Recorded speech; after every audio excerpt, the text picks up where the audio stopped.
As always, I am Austin, and this week we're going to make a French toast bake with a very easy cheesy egg casserole. So with finals coming up, I know everybody's eating and sleeping schedules are a little off, so I figure you could make this all before finals week. You could cut it into squares, keep it in the refrigerator, even freeze it, pop it in the microwave for a very, very easy and really, really good breakfast before you go and take those finals online this year. So I'm going to start off with our French toast bake. List through everything, go ahead and do it for you. So the number one thing that you need for a good French toast bake is a good loaf of bread. So I am using an entire loaf of brioche bread, and then I have 8 eggs here. So when you're baking this, basically what you're doing is you're taking that egg mixture, and instead of putting your bread in it and putting it in a pan, you're putting it all together, letting that bread soak up all of that moisture, and then you're going to bake it. So, and then in this bowl, I have 2 cups of milk. I use 2% milk. And then I also have a quarter of a cup of heavy cream in here. And then in this bowl right here, I have a third of a cup of granulated sugar. I have 1/4 of a cup of brown sugar. And then I have a tablespoon of cinnamon and a teaspoon of nutmeg. Those are just gonna add to the flavor, give you a really, really good French toast. And then in this here, I have half a cup of flour, 1/4 cup of brown sugar, I have a teaspoon of cinnamon, and I have just a pinch of salt. That's what we're going to put on top to create a really nice crunchy coating, give it an extra sweet, just kind of topping there for you. We're also going to add a half a cup of butter, so that's a whole stick of butter. We're not going to use this one. This is the one that I'm actually going to use to grease both pans for us. When you're putting your butter in your topping, what you want to do is you want to cut it, and I'll show this to you guys as well. While it's cold, and mix it in and kind of cut in that butter after mixing all of those ingredients together so that it melts and creates a nice crunchy coating on top for you. So basically what you do to make all of this is you would cut your bread into 6 to 8 pieces per slice. You can also use whole. I prefer to cut it up just to make sure every piece of bread is really coated in that egg mixture. And then you're going to mix your eggs, both of your sugars, as well as your cinnamon and nutmeg with your milk and cream mixture. And what you're going to do is you're going to mix all of that together, create a really nice, thick, creamy, kind of almost custard. And then you're going to add your bread slowly, make sure to incorporate it, make sure every piece is really, really covered with that egg mixture. After that, you're going to put all of that in a greased 9x13 glass pan, and you're going to pop it in the oven. So I'm going to do all of that for you guys, show you kind of how to do it, and after that I will come back, show you how to do the topping, and we'll pop it in the oven and make the egg bake.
Alright, now that that's all mixed in with each other, while I butter this, I just got a couple tips and tricks for you guys. While I was doing that, you saw a couple of things. So if you noticed, I put Each egg, I ended up doing 2 eggs sometimes there towards the end.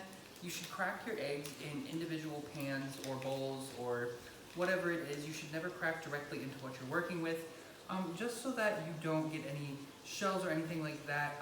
Eggs are definitely compartmentalized, so they've got that yolk, and then they've got that albumin, which is like that white that you have, and you definitely don't want to be fishing out egg shells out of your eggs. It's just unsanitary. You don't want to stick your fingers in your food. You don't want eggs all over your fingers either. So it's definitely something I highly suggest. Now the reason I set that aside for a second is I do want the bread to have a chance to kind of soak up as much of that egg as possible before I put it in here. So that's definitely something I suggest, just so that your bread is really nice and coated in that egg mixture. Now this is pretty much all buttered up. What I'm going to do is I'm just going to pour all of this into the pan.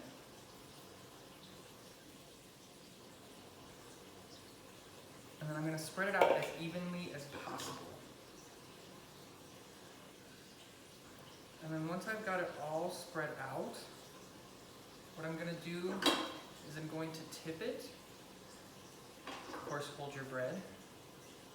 To give all of that egg mixture that kind of settled to the bottom when we mixed it all together a chance to evenly distribute, so that we're not, super eggy on one side and super dry on the other. So just kind of pat it down. I didn't use kind of day-old bread or anything like that. I just purchased my bread today. But what you can do is you can actually set your bread out and take it out of the sleeve, leave it to kind of get a little stale for a day or two. That will help it really pick up all that moisture, not turn so mushy like mine did. But it'll still turn out okay. It'll suck up more of that egg, so I would even suggest adding more moisture, add a little bit of more of, you can add a little more heavy cream, another egg, things like that. So for our topping, like I said, you definitely want to mix all of this together as much as possible. Dealing with flour, you never really want, obviously, to bite into a piece of flour. So I've seen people do this with a food processor. If you have that, I highly suggest it, just so that that flour even breaks down a little bit more, and you can really, really mix all of this together. Again, there is just a pinch of salt in here. I've got a teaspoon of cinnamon, as well as a 1/4 cup with a little extra of brown sugar with a 1/2 cup of flour. I'm just mixing that together to create a topping for us. And then in just a second, what I'm going to do, I'm going to grab a stick of butter right out of the fridge, and it's going to be a whole stick of butter.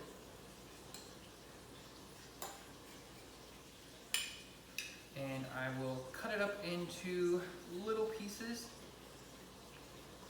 and place it right in there. I'm just going to use the same cutting board. So a full stick of butter.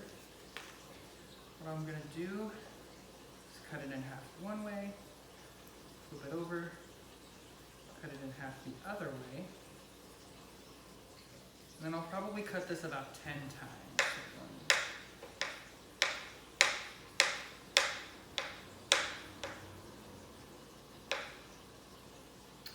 And what you want to do is try not to handle it too much with your hands, but sprinkle it and break it up into that mixture.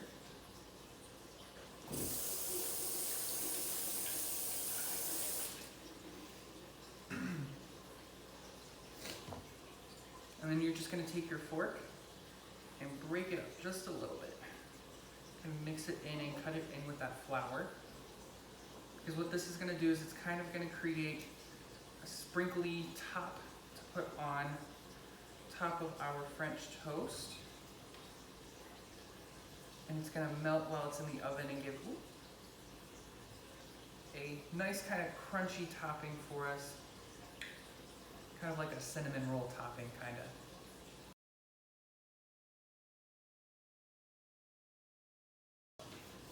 Dry off my hands a little bit more. And then what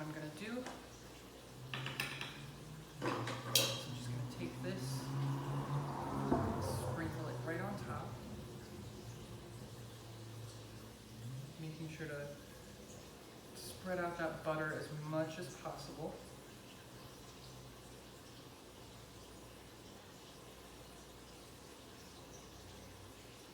And then once you get to the flour, making sure again to spread that out as much as you can,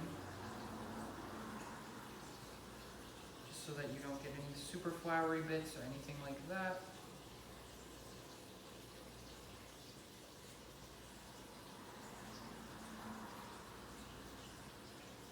And then this is going to go into a 350-degree oven. Now this is going to bake for anywhere from 45 to 50 minutes, depending on the how much moisture your bread has in it and how much your bread soaked up the egg mixture. So definitely check it. It can go probably up to an hour. I would just watch, make sure not to overcook it.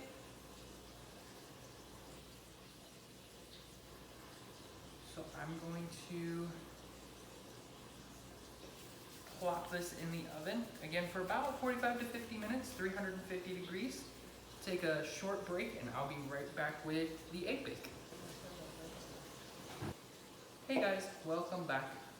So while you were gone, all I did was I just did some cleaning, loaded the dishwasher, made sure everything was nice and clean, started with a clean workspace. Definitely always suggest that once you've ended one step, to kind of clean your space, make sure everything's nice and sanitary, especially during this time, and when you have kind of a lapse in time.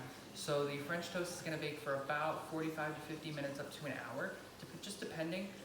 This only needs about 25 to 30 minutes. So you definitely have some time in there to clean up, do what you need to do, and get things done.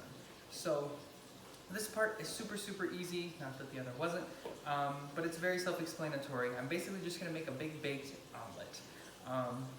So what I have here is obviously a little bit of garlic. Gonna add some garlic in there. I have a green and red bell pepper as well as half of a white onion, all diced. I have 2 cups of cheese. I used Colby Jack and cheddar. And then I have a pound of thick cut bacon. I pre-cooked that, cut it up, made it into little shards so that we can just sprinkle that in. And then I have a 12-ounce can of evaporated milk. It's very important. It's a little bit thicker, gives it a little bit of a different taste. I have salt and pepper obviously to taste, and I have 9 eggs. So what we're gonna do is we're basically just gonna crack all the eggs one at a time, put them in here, make sure they're all good, no shells, and then we're going to whip those up and then add everything else right in. That's it. After that, we're going to put it in a greased 7 by 11 pan for us, and then we're going to pop it in the oven for about, again, 25 to 30 minutes. So, yeah.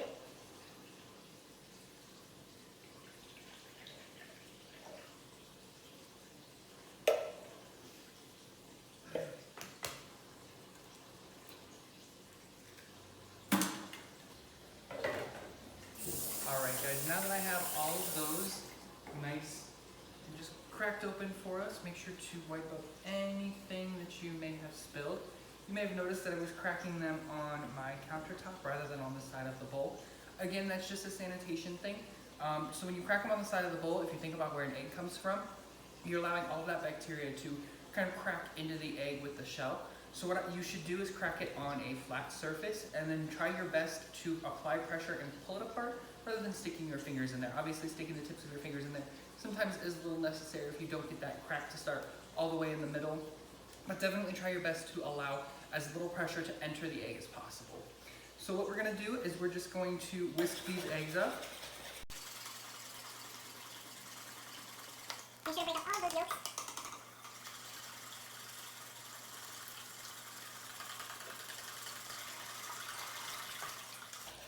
And just whisk them up as best as possible.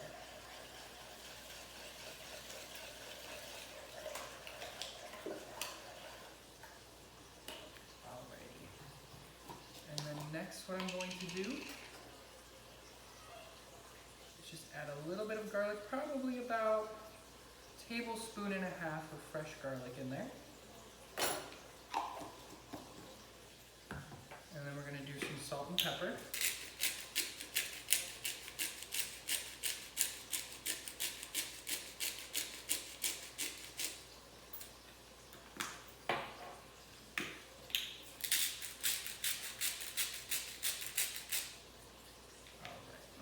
And I'm going to whisk those around to make sure that all gets incorporated in the egg.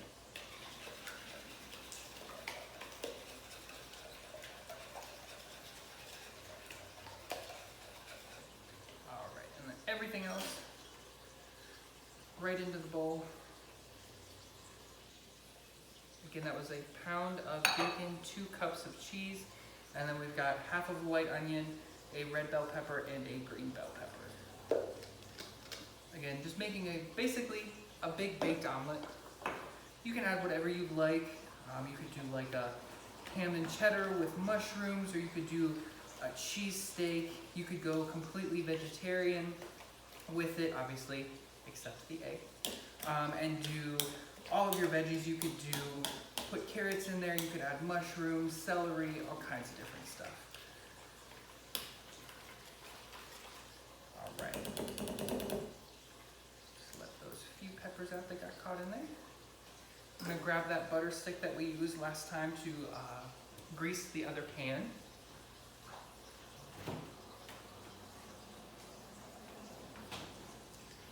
I do store it in the fridge just so that when I go to do this, it doesn't like crumble all in my hands.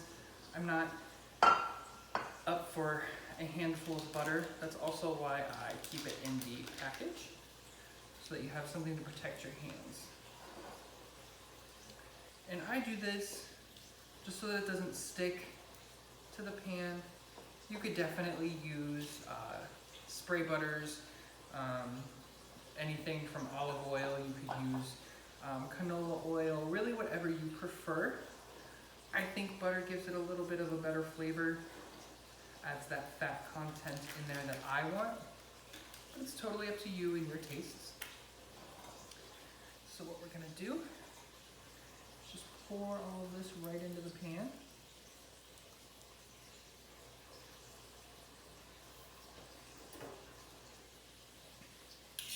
Now, unlike any other baking, this really isn't gonna rise. It's not gonna have that chemical reaction in there from any sort of baking powder, baking soda, or anything like that. So it's okay to fill it almost all the way up to the top. Make sure to smush all of your toppings in there. Get it all nice and combined. There you go. And then the French toast has about 30 minutes left on it, so I'm gonna pop this in the oven, give it about 25 minutes, check it, make sure it's completely set. If not, I'll give it that extra 5 or so minutes, just depending on how long I think it needs. And we'll be right back with the final look.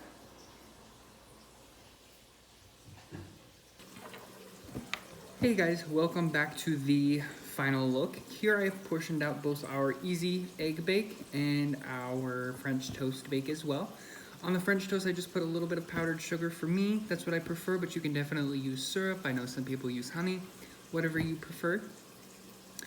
And I'd say it honestly smells absolutely amazing. A little bit better than I honestly expected. I've never had baked eggs before, so I'd say they sound and smell pretty great. And as you can see, I have portioned both of them out. So what I suggest, I got 8 portions out of both of these pans.